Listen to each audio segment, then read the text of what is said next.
नमस्ते दोस्तों, आज हम स्वतंत्रता दिवस मना रहे हैं और आप सभी को देश के 79वें स्वतंत्रता दिवस की हार्दिक शुभकामनाएं।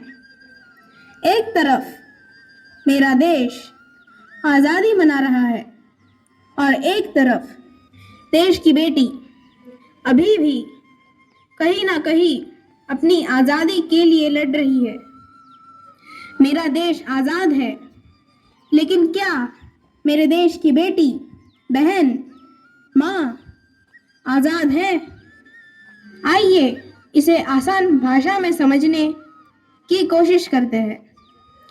हम कक्षा 6ठी के विद्यार्थी ANI स्मार्ट स्कूल से आपके सामने पेश करते हैं।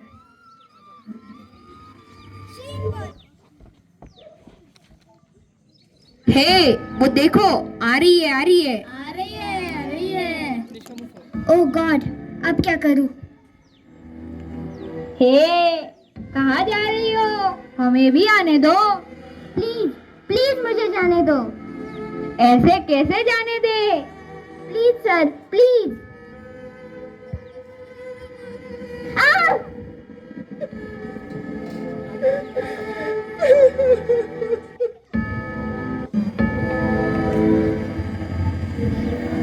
देखा दोस्तों, भारत में महिलाओं पर होने वाले अत्याचारों के आंकड़े बहुत चिंताजनक है।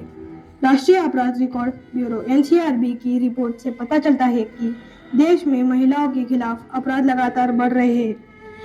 बढ़ते मामले साल 2022 में महिलाओं के खिलाफ अपराध के कुल 4,45,256 मामले दर्ज किए गए हैं, जो 2021 की तुलना में लगभग 4% अधिक थे।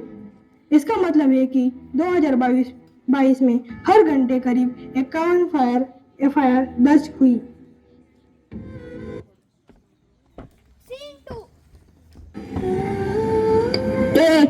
खाना निकाल। जी, निकाल रही हूँ।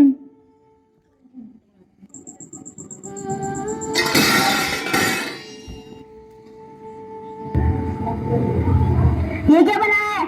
इसमें तो नमक ही नहीं है। ज्यादा होने पर आप मुझे मारते हैं, इसलिए मैंने कम ही नमक डाला है। प्लीज मुझे माफ कर दो।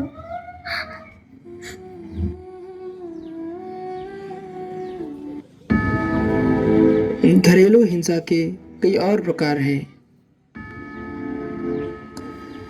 जिनमें प्रमुख अपराध महिलाओं के खिलाफ होने वाले अपराधों में से सबसे ज्यादा मामले पति या उसके रिश्तेदारों द्वारा हिंसा के थे, जो कुल मामले का 31% थे।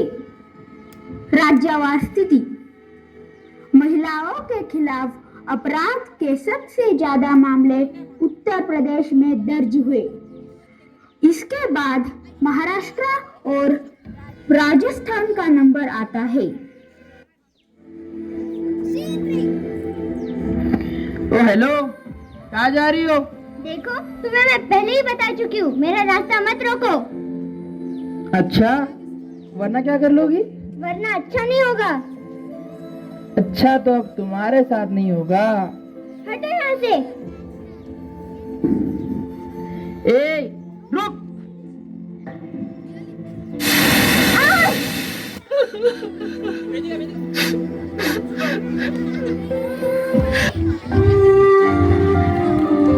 तो दोस्तों, ये था एसिड अटैक। 2013 के बाद भारतीय दंड संहिता IPC में संशोधन किया गया और एसिड अटैक को एक अलग अपराध धारा 326A के रूप में शामिल किया गया, जिसमें न्यूनतम 10 साल की सजा का प्रावधान है, जिसे आजीवन कारावास तक बढ़ाया जा सकता है। NCRB की 2022 की रिपोर्ट के अनुसार उस साल बेंगलुरु में महिलाओं के खिलाफ सबसे ज्यादा एसिड अटैक के मामले दर्ज किए गए थे।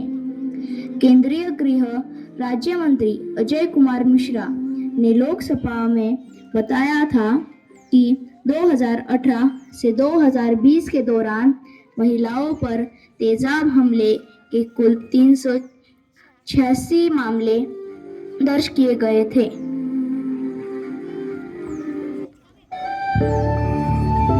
देखा दोस्तों, भारत में आए दिन महिलाओं पर कई प्रकार से अत्याचार किए जाते हैं, लेकिन भारत में महिलाओं की सुरक्षा के लिए कई सख्त कानून बनाए गए हैं।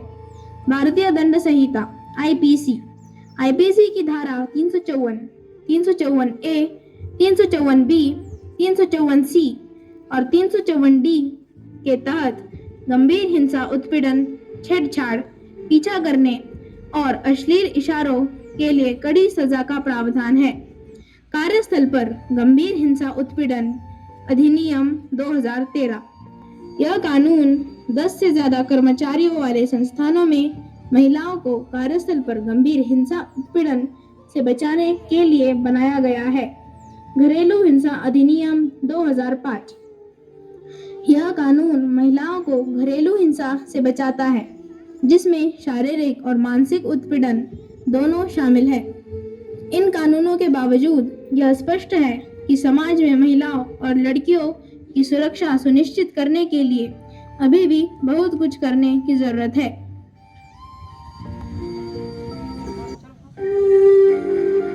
इतने कानूनों के बावजूद भी क्या हमें इंसाफ मिलता है? क्या लड़कियां लड़कों की तरह समाज में आजाद चल नहीं सकती? क्या वाकई लड़कियां बोझ होती है? क्या लड़कियों को सुरक्षा देना हमारा कर्तव्य नहीं है? क्या यूं ही लड़कियों का अत्याचार सहना पड़ेगा? क्या हमें समाज में समान स्तर नहीं मिल सकता? क्या हमें हमेशा अपने इंसाफ के लिए लड़ना पड़ेगा? क्या महिलाएं सदियों तक ऐसे ही अत्याचार सहती रहेगी? नहीं, हम अपना हक लेना चाहते हैं और हम अपना हक लेके ही रहेंगे।